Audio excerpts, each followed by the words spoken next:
Maligayang balik sa Ask the Truth sa JNS. Bakit kailangang maghintay ang mundo nang may kaba sa mangyayari sa Islamic Republic? Simulan natin ang linggo sa isa pang inaabangan, ang World Cup.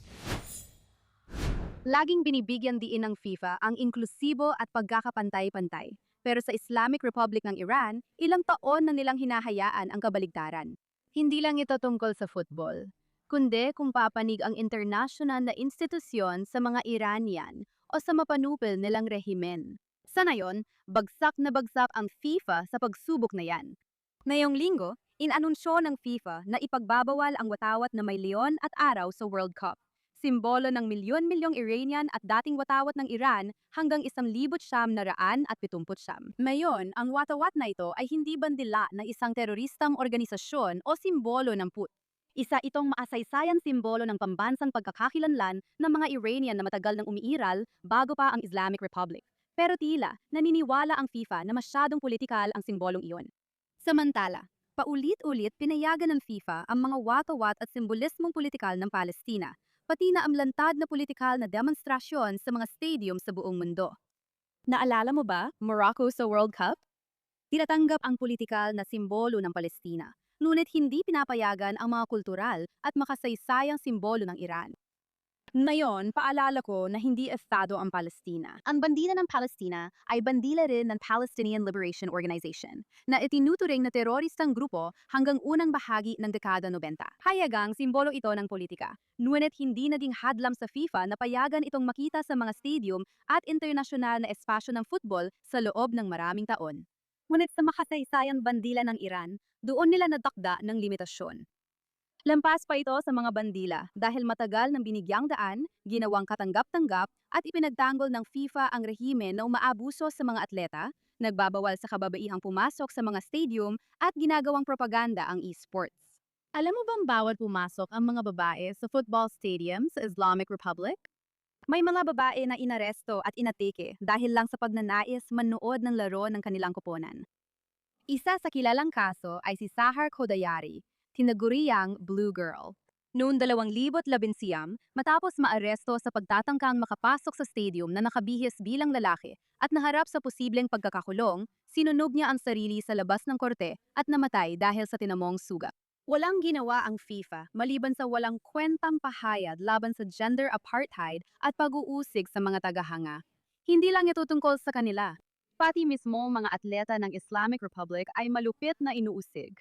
Pinatay si Navid Afkari, isang wrestling champion, noong 2020 dahil sa pagsali sa protesta laban sa rehimen. Si Amir Nasser Azadani, professional na football player, ay hinatulan ng mahabang kulong dahil sa pagpoprotesta. Inaresto si Voria Dafori, dating pambansang manlalaro, dahil sa pagsuporta sa mga nagpoprotesta. Si Ali Karini, dating alamat ng Iranian football at isa sa pinakaminamahal na mga manlalaro sa kasaysayan ng Iran, ay hayagang sumuporta sa mga nagpoprotesta kaya kinumpiska ng rehimen ang kanyang mga ari-arian sa Iran. Kahit na yon, si Rashid Mazaheri, isang dating goalkeeper ng pambansang kupunan ng Iran, ay nawawala na ng ilang buwan matapos niyang kondenahin ang masakre ng rehimen sa mahigit 30,000 taga-Iran noong Enero 8 at 9. Ilang linggo bago magsimula ang World Cup, sa pilitang ipinawala ang isang dating goalkeeper ng Team Melli. At nasaan ang FIFA? Hindi ang watawat ng leon at araw ang nagpapapolitical sa football, kundi ang rehimeng ito na nagbawal sa mga babae sa stadium. Ginawa nilang political ito nang gamitin nila ang Team Melli bilang kasangkapan sa propaganda. Ginawa nilang political ito nang parusahan nila ang mga manlalaro dahil sinuportahan nila ang sarili nilang mga kababayan.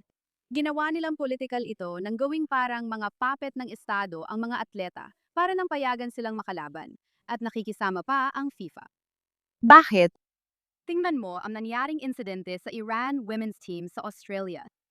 Sa Women's Asian Cup, tumanggi ang mga manlalaro ng Iran na kantahin ang awit ng Islamic Republic bago ang laban, kaya't hayadan silang tinawag ng Iranian state media na mga traidor sa panahon ng digmaan.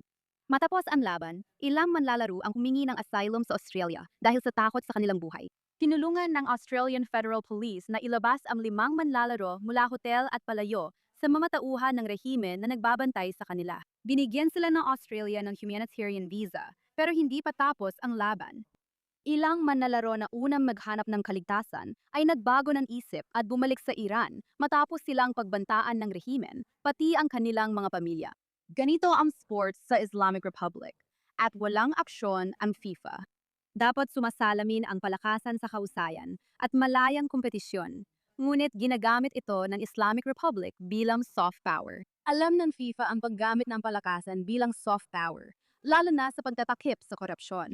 Sino ang makakalimot sa iskandalo ng Qatar World Cup? Noong 2010 nakuha ng Qatar ang 2022 World Cup mula sa FIFA matapos suholan ng Islamistang diktadura ang mga nakatataas sa FIFA gamit ang mga maletang puno ng salapi.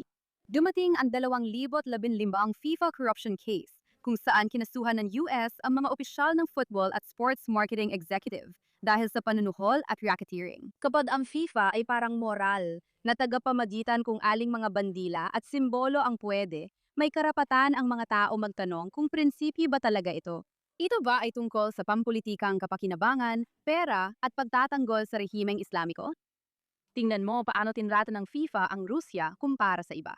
Matapos talakain ng Rusya ang Ukraine, sinuspinde ito sa internasyonal na paligsahan na sinabayan ng mga pahayag tungkol sa karapatang pantao, batas at moral na responsibilidad. Kaya ng FIFA na kumilos laban sa isang estado kapag gusto nila. Pero sa Islamic Republic, ang rehimen ay pumapatay ng nagpoprotesta, mga babaeng lumalabag sa hijab, nagpapahirap sa atleta, nagbabawal sa babae sa stadium, at ginagamit ang sports sa ideological na kontrol. Bigla na lang tumatahimik ang FIFA.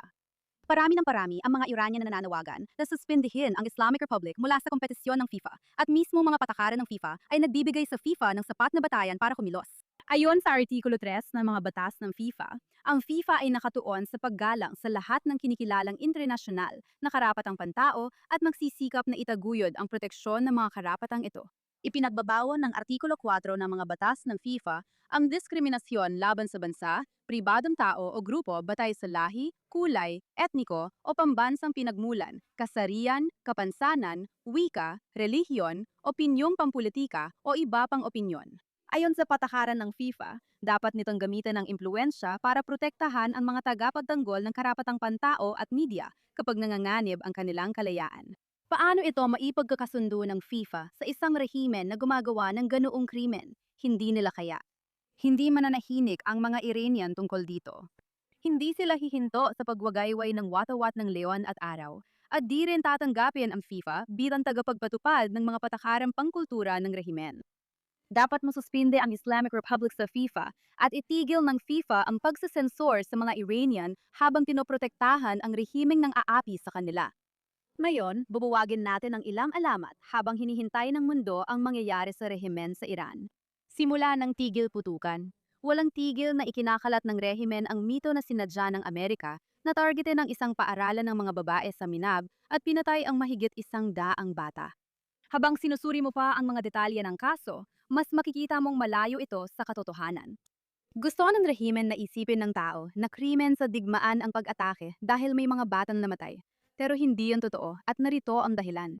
Ayon sa batas ng armadong tunggalian, hindi batay sa resulta lang hinuhusgahan ang pag-atake. Hinuhusgahan ito batay sa nalalaman nun, kung ano ang target at kung ang target ay may halagang militar, kung inaasahan ang labis na pinsala sa civilian kumpara sa benepisyong militar, at kung may hakbang para maiwasan ito. Ilapat natin ito rito. Unang pagkakaiba. Ayon sa batas, dapat targetin ng militar ang mga layuning militar, hindi sibilyan. Ang IRGC facility para sa hukbong dagat o misil ay lehitimong target. Maaring gawing target ang lugar kung ito'y tumutulong sa operasyon ng militar ng rehimen, pagpapalipad ng misil, mga estruktura ng pamumuno, depensang himpapawid, aktibidad ng hukbong dagat o imbakan ng armas. Ayon kay Brad Cooper ng CENTCOM, ang lugar ay nasa IRGC cruise missile site at loob ng kanilang base. Tingnan ninyo ito.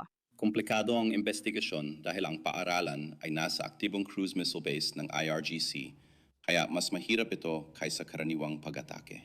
Kapag natapos namin ito, lubos ako nakatuon sa pagiging bukas at malinaw dahil mahalaga ang papel ninyo sa pagbabantay at ng iba pang miyembro rito. Mahalaga ito dahil kahit ilapit ng rehimen ang mga sibilyan, hindi nawawala ang military na katanhian ng compound kung ang paaralan ay nasa loob, katabi, o itinayo sa orihinal na perimeter ng military compound ng IRGC. Sunod, May issue ng dalawahang gamit. Maaring mawala ng proteksyon ang sibilyang estruktura kung ginagamit para sa militar o isinama sa layuning militar. Ngayon, hindi ibig sabihin nito na lahat ng nasa loob ay nagiging mandirigma, syempre. Ibig sabihin lang nito ay nagbabago ang pagsusuri sa target. Kung bahagi ng IRGC na konektadong paaralan para sa mga martira ang lugar, gaya ng tawag dito, kung ito ay may militar o ideological na ugnayan sa base, at kung ang pag-atake ay nakatuon sa pasilidad ng IRGC sa paligid na parehong totoo. Kaya ang legal na tanong ay hindi kung may paaralan doon, kundi kung may lehitimong layuning militar ba roon. Sa sunod ay ang issue ng proporsyonalidad.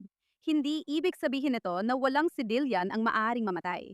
Ibig sabihin nito, hindi dapat inaasahan na magiging labis ang pinsala sa mga civilian kumpara sa tiyak at direktang benepisyong militar na inaasahan.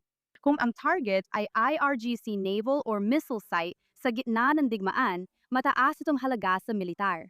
Kung naniwala ang umatake based sa intel noon na hindi na gumagana ang paaralan di lang sibilyang paaralan o walang bata roon, ang pagkakamali sa intel ay hindi agad ituturing na krimen sa digmaan. Paano naman ang pag-iingat? Inaatas ng batas ang mga maisasagawang hakbang para mabawasan ang pinsala sa sibilyan. Pero hindi kailangan ang perpektong impormasyon. Kung luma o lipas na intelihensya ang basehan, seryoso ito at dapat imbestigahan. Ngunit hindi ito katulad ng sinadyang pagtutok sa mga bata. At sa huli, human shields at paglalagay ng mga sibilyan. Kung pinanatili ng Islamic Republic ang mga bata sa military zone matapos magsimula ang mga pag-atake, hindi ito proteksyon, kundi mabigat na paratang laban sa rehimen. Bawal sa batas na gawing proteksyon ng militar ang mga civilian sa paligid ng kanilang mga base. Hindi rin pinapayagan ng batas ang paggamit ng mga bata sa propaganda kapag nabigo ang rehimen na ilayo sila sa military target. Ito ang mahalagang legal na punto. Kung ang pag-atake ay nakatuon sa isang layuning militar ng IRGC, kung ang inaasang benepisyong militar ay mahalaga, at kung ang presensya ng mga sibilyan ay hindi alam o nakabatay sa luma ng impormasyon, kung hindi ang sibilyan ang layunin, maaaring legal pa rin ang pag-atake ayon sa batas ng digmaan, kahit na ding trahedya ang resulta. Hindi otomatikong krimen sa digmaan ang trahedya, at ang bilang ng mga namatay na sibilyan sa isang makatarungang digmaan ay hindi agad patunay ng kriminal na intensyon o maling gawain. Dahil ang MINAB ay hindi basta-basta lang napaaralan sa isang liblib na lugar. Kahit ang mga ulat na simpatiko sa bersyon ng rehimen tungkol sa mga pangyayari ay umaamin na ang paaralan ng mga babae na matatagpuan sa pasilidad na iyon, ang elementarya, ay dating bahagi ng isang kampo ng hukbong dagat ng IRGC. Ayon sa rehimen at tagapantanggol nito, mula 2016 makikita sa satellite imagery na ang paaralan ay binakuran, pininturahan at dinawang pasilidad ng mga sibilyan na may silid-aralan at palaruan. Ngunit nananatili pa rin ang malaking tanong. Bakit na ba may paaralan ng mga bata na matatagpuan sa loob, katabi o nasa orihinal na bakuran ng isang pasilidad ng hukbong dagat at misail ng IRGC sa simula pa lang? At ito ang unang malaking butas sa kwento ng rehimen. Gusto nilang ipakita sa mundo ang salitang paaralan, hindi base ng IRGC. Ang isa pang butas ay ang timeline. Sabi ng mga leader ng Unyon ng Guro, Amnesty, The Guardian, Time at mga ulat mula sa Iran, nagsimula ang mga pag-atake sa buong Iran mga siyam, 40 hanggang 10 ng umaga. Karaniwang Sabado ito, araw ng pasok sa paaralan sa Iran. Pagsapit ang 10:00 ng umaga, matapos na magsimula ang mga pag-atake, isinara ang mga paaralan sa buong bansa at umuwi ang mga bata. Pagkatapos, bandang 10:43 ng umaga hanggang 10:45, tinamaan ng pag-atake ang paaralan. Tama, totoo na hindi ganun karami ang oras. Pero hindi pa rin maintindihan kung bakit napakaraming bata ang nasa loob pa rin ng pasilidad na matatagpuan sa loob ng isang kampo militar ng IRGC. Ang susunod na butas ay ang pahayag kung anong sandata ang ginamit. Ang rehimen sa ilang ulat ay nadangkin na isang US Tomahawk missile ang malamang na tumama sa paaralan, at may ilan pang lag-ulat na ang paunang natuklasan ng US ay nagsasabing dahil ito sa luma ng impormasyon, hindi isang sinadyang pag-atake sa paaralan. Pero lumitaw ang opisyal militar ng IRGC sa Iranian State TV at inilarawan ng isang bagay na hindi man namukhang Tomahawk missile. Sinabi niya na nakita niyang paparating ang mga drone at unang gumamit ng maliliit na armas ang unit niya bago kinuha at ikinasa ang DSHK na 12.7 mm mabigat na machine gun sa tripod para subukang pabagsakin ang mga ito. Napakahirap ibnay niyan sa isang Tomahawk. Ang Tomahawk cruise missile ay mabilis, mababa ang lipad at halos walang oras para makaresponde. Hindi mo talaga ito makikitang paparating, hihinto ka, kukunin ang mabigat na machine gun na nakakabit sa tripod, itatayo, tutok at taputok. Mas madali mong magagawa yon laban sa mabagal na drone or loitering munitions. Kaya alin nga ba talaga? Isa ba itong Tomahawk? Isa ba itong drone? Iba pa ba ito? Bakit ang isang opisyal ng IRGC ay naglalarawan ng isang senaryo na taliwas sa sariling kwento ng rehimen? Kung nagsisinungaling ang rehimen tungkol sa sandata, ano pa ang pinagsisinungalingan nila? Kaya mas mahalaga at relevant ang pagsusuri ni Matt Tardillo. Si Tardillo, isang independenteng military analyst, ay nagsuri sa visual na ebidensya at layout ng lugar at iginiit na labis umasa ang mainstream na ulat sa mga source ng rehimen. Ayon sa kanyang ebidensya, ang pag-atake ay hindi nangyari sa ordinaryong all-girls school tulad ng sinasabi ng rehimen, kundi sa bahagi ng paaralan para sa mga martir na konektado sa IRGC at pinagsama sa IRGC Naval at Missile Base. Ibinunyag ni Tardillo ang mga larawang nagpapakita ng military memorial at materyales ukol sa mga martir na konektado sa IRGC mula sa loob ng nasirang gusali. Bakit may ganitong bagay sa paaralan ng mga bata? Dito tayo dadalhin sa ika-4 na butas ng kwento ng rehimen. May kasaysayan ang lugar bilang pasilidad na may dalawahang gamit na ayaw talakayin ng rehimen. Bakit na ba dapat basta-bastang paniwalaan ang sinasabi ng Islamic Republic? Ito rin ang rehimen na nagpapabagsak sa Ukrainian International Airlines Flight PS-700 at 52 na ikinamatay ng 100 at 76 katao at nagsinungaling pa sila tungkol dito sa loob ng ilang araw hanggang sa hindi na maikaila ang ebidensya. Ito rin ang rehimen na pumatay ng daan-daang bata noong protesta ng Enero 8 at 9 at mas marami pa ang ipinabitay nila mula noon. Dito na naman pumalpak ang internasyonal na media. Dahil ang tamang paraan ng pag-uulat sa istoryan ito ay ang sabihing may mga ulat ng malawakang pagkasawi ng mga sibilyan sa isang paaralan sa Mina. Ang lugar ay may kasaysayan ng nasa loob ng isang base, pandagat ng IRGC. Karamihan ng ulat ay sinisisi ang Amerika sa pambobomba sa mga babaeng estudyante na propaganda ng Islamic Republic. Kaya oo, kailangang imbestigahan ang insidente. Kung nagkaroon ng pagkakamali sa pagtukoy ng target, sabihin ito. Kung lumana ang impormasyong ginamit, sabihin ito. Kung may mga sibilyang namatay, aminin ito. Huwag hayaang gawing kagumpay sa propaganda ng Islamic Republic ang isang komplikado at posibleng trahedyang dulot ng rehimen. Ang tunay na tanong ay bakit may paaralan sa loob ng military compound ng IRGC mula pa noong una? Bakit opisyal ng rehimen ang naglarawan ng mga drone pero sinasabi ng rehimen na Tomahawk ito? Bakit hindi pinapansin ang kasaysayang militar ng lugar? Bakit may mga bata pa rin doon kahit may pan-atake at sarado na ang mga paaralan? Bakit nantitiwala ang Western media sa rehimeng dati nang nagsinungaling tungkol sa malawakang pangkamatay at ngayon ay inahayaang magpanggap na tagapagtanggol ng mga inosenteng batang Iranian kahit sila rin ang pumapatay sa mga ito? Iyan ang totoong kwento, hindi ang katang-isip ng rehimen. Ngayon, punta tayo sa the good, the bad, and the ugly ngayong linggo. Simulan natin sa bad story of the week na sobrang nakakahiya. Kamakailan bumisita si Brad Lander, comptroller ng New York City at kandidato sa Kongreso, sa isang mosque sa Queens at bumikas ng talata mula sa Quran na nakaka-insulto sa mga Kristiyano. Nabanggit niya ang planong makipag-partner kina Ilhan Omar at Rashida Tlaib sa Kongreso, tapos inakusahan ng Israel ng genocide sa Lebanon. Panuorin ito. Naniniwala ako bilang proud na Hudyo mula New York na ang genocide ng Israel sa Gaza ay paglapastangan at paglabag sa paniniwalang lahat ay nilika ayon sa wangis ng Diyos. Bawat isa sa mga batang Palestino sa Gaza ay kasing banal ng mga mahal kong anak. Kaya oo, sa Kongreso, hindi ako boboto para sa anumang karagdagang tulong militar ng US sa Israel. Hindi ang mga bombang sumisira sa mga ospital at paaralan sa Gaza, hindi ang okupasyon sa Lebanon na sa tingin ko sa kasamaang palad, posibleng mauwi sa pagpatay ng lahi. Gaya rin ng uri ng pakikipag-partner na nabuo ko kay Soran, umaasa akong magkakaroon din ako nito kina Rashida Tlaib at Ilhan Omar at iba pa sa Kongreso. Upang ipakita na kaya nating bumuo ng isang lungsod at bansa at mundong abot kaya ng lahat kung saan lahat ay tinatanggap at iginagalang ang pagkatao ng bawat isa. Qul huwallahu ahad, Allahu as-samad, lam yalid walam yulad, walam yakun lahu kufuwan ahad.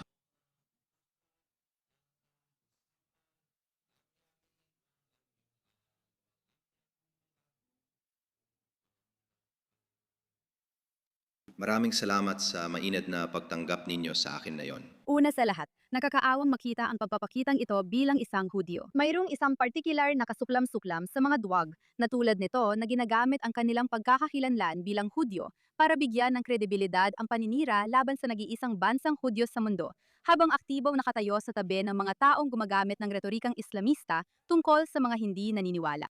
Ang taladang kapansin-pansin ay layo nito sa realidad. Wala namang alitan sa teritoryo ang Israel at Lebanon. Ayaw naman ng Israel na mapunta sa Lebanon. Ang tanging problema sa Lebanon ay sinakop ito ng Islamic Republic gamit ang Hezbollah. At alam din ito ng mga Lebanese.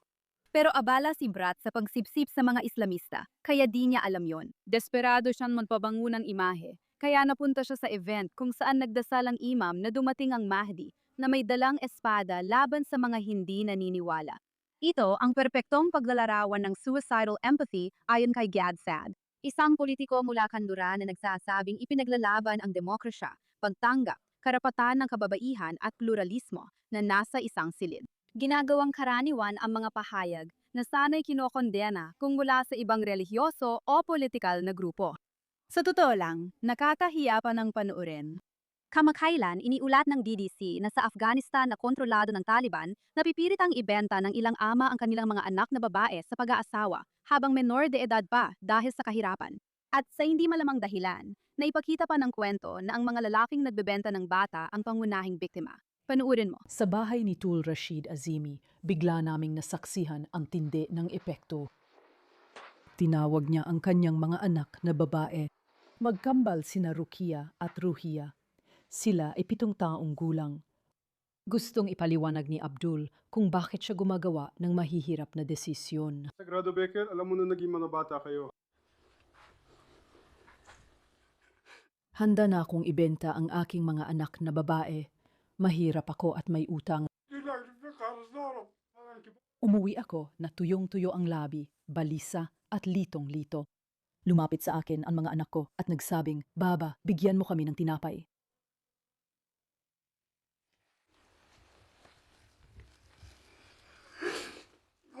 Pero ano ang maibibigay ko? Nasaan ang trabaho para kumita? Nadudurog ang puso ko, pero ito lang ang paraan para mapakain ko ang iba ko pang mga anak.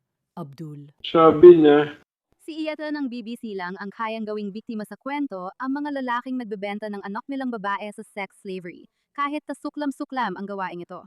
Hindi biktima ang mga baboy. Ang totoong biktima ay ang mga batang babae. Pero ang BBC ay gumugugol ng napakaraming oras sa pagpapakita ng pagiging tao ng mga ama, ang kanilang mga paghihirap, emosyon, at mahihirap na desisyon, habang ang mga batang totoong biktima ay halos naging mga background character na lang. Seryoso ba ito? Nakakalungkot, paulit-ulit itong pattern sa Western media kapag tinatalakay ang mga Islamist na lipunan. Malakas ang pag-iwas. Natugunan ng moral ang dinagawa ng mga rehinang ito sa kababaihan at mga batang babae, at lading tinatakpan ito bilang kahirapan, kultura o pagiging komplikado. Walang komplikasyon sa mga batang ikinakasal. Binura ng Taliban ang mga kababaihan mula sa pampublikong buhay. Ipinagbawal ang mga batang babae sa paaralan, sa trabaho, sa pakikipag-usap, at lumika ng isang sistema kung saan ang mga babae ay itinuturing na ari-arian lamang. Dapat iyon ang naging focus. Pero ang BBC ay nagtuon sa mga lalaking nagbebenta ng batang babae na nakakadiri. Ngayon, sa wakas, may magandang balita ngayong linggo. Bilang isang miyembro ng Kongreso na galit sa mga Hudyo, natalo si Thomas Massie sa kanyang primerya sa Kentucky na nagdulot ng hysterical na pagwawala mula sa mga bagong anti-Semitiko sa kanan na sinisisi ang mga Hudyo, AIPAC at iba pa. Pero ang totoong botante parang hindi nila iginagalang at inaaakalang di kayan magdesisyon mag-isa. Sa mga nagdaang buwan, kumbinsido ang grupo ni Tucker Carlson na tinalikuran na ng mga Republikano, lalo na ng mga Kristiyano, ang Israel. Pagkatapos, dumating ang mga totoong botante. Kinatawan ni Massie ang ika-4 na distrito ng Kentucky, isa sa pinaka-konserbatibo, Kristiyano at maka-Israel na distrito sa bansa. Ano ang ginawa niya? Ginawang sentro ng political imahe niya ang pagka-obsess sa Israel, AIPAC, dayuhang impluensya at pag-demonize sa mga Amerikanong Hudyo. Bilang tugon, natalo siya ng halos 10 puntos. Nagsimula agad ang gulo. Nag-online si Tucker Carlson at sinabing ang Israel lobby ang napatalsik kay Thomas Massie. Iba pang tao sa online alt-right ecosystem ay nagsimulang magparatan na binili ng AIPAC ang eleksyon, na parang ang mga evangelical na Republican sa Kentucky ay walang sariling isip o paniniwalang pampulitika. Hindi ganoon ang politika. Hindi ka pwedeng taon-taong umatake sa Israel sa pinaka-pro-Israel na Republican district sa Amerika at magtaka kung bakit tinanggihan ka ng mga botante. Hindi ibig sabihin na Israel ang pangunahing isyu rito. Ang politika ay nakabatay sa kalkulasyon ng mga koalisyon at lubusan na pagkamala ng mga online na komentarista ang konserbatibong Amerika. Ulitin ko, pero sa totoo lang, laging biro ang First Amendment paandar ni Massey. Ibig kong sabihin, ito ang taong ilang taon nang nagtuturo tungkol sa malayang pananalita, bukas na debate, at laban sa sensura.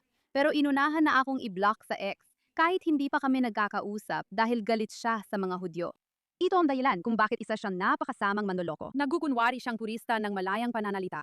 Pero sa sandaling makita niya ang isang Amerikanang babae mula sa relihiyong hindi niya gusto, nagtago siya sa likod ng block button at nilabag ang sarili niyang patakaran sa social media na sinasabing pinoprotektahan ang malayang pananalita at ipinagbabawal ang diskriminasyon batay sa pananaw. Duwag. Kahit sa talumpati niya matapos matalo, ipinakita pa rin niya ang kakaiba niyang pagkahumaling sa mga Hudyo. Tingnan mo ito.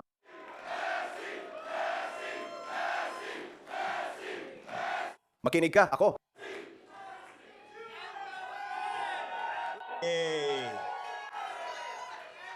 Sana ay lumabas na ako agad, pero kinailangan kong tawagan ang kalaban ko at aminin ang pagkatalo.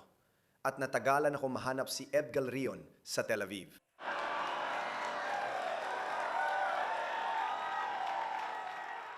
Imbes na talakayan ng ekonomiya, lokal na issue o si Donald Trump, bumalik siya agad sa walang ebidensyang anti-Semitic na konspirasyon dahil hindi naman talaga tungkol sa America First ang kilusam ito. Dahil dito, nakipagkaibigan si Massey kay Trita Parsi, tagapagsalita ng Islamic Republic of Iran sa Washington, kaya siya inendorso ng pro-Islamic Republic na Nayak Lobbying Group. Hayadang inakusahan ng dating kasintahan ni Massey na tumanggap siya ng pera mula sa Islamic Republic of Iran. Ngayon, hindi talaga mahalaga kay Massey ang konstitusyon. Isa siyang mapanlait, talunan, at lantad ang anti-Semitismo. Palagi niyang ikinakalat ang delikadong maling akala ukol sa dobleng katapatan kaugnay ng Sionismo at banyadang impluensya. Nagbahagi siya ng mga post na nagpapahiwatig na mas pinapahalaga ng Kongreso ang Sionismo kaysa sa pagiging makabayan ng Amerikano. Naglabas ang PAC na kaalyado ni Massey ng patalastas na pinupunteriya ang donor na Hudyo na si Paul Singer gamit ang bituin ni David para makilala siya. Tinarget niya ang mga kilalang Amerikanong Hudyo at binlock sila sa government account. Nilalabag ang kanilang proteksyon sa unang susog. Klaro namang hindi pinatulan ng mga botante sa Kentucky ang palabas si Thomas Massey dahil talo talaga ang ideolohiya ng pagkamuhi sa mga Hudyo. Ikaw, Thomas Massey, siguradong talo ka. Buti na lang nawala ka, taong galit sa mga Hudyo. At diyan nantatapos ang linggong ito. Babalik ako sa susunod na linggo para maghatid ng mga pinakabagong kwento na kailangan mong malaman. Kung may tip ka para sa akin, kontakin mo lang ako sa X, Emily K. Schrader, or Instagram, Emily in Tel Aviv. Kita-kits sa susunod na linggo sa Ask the Subtute sa JNS TV.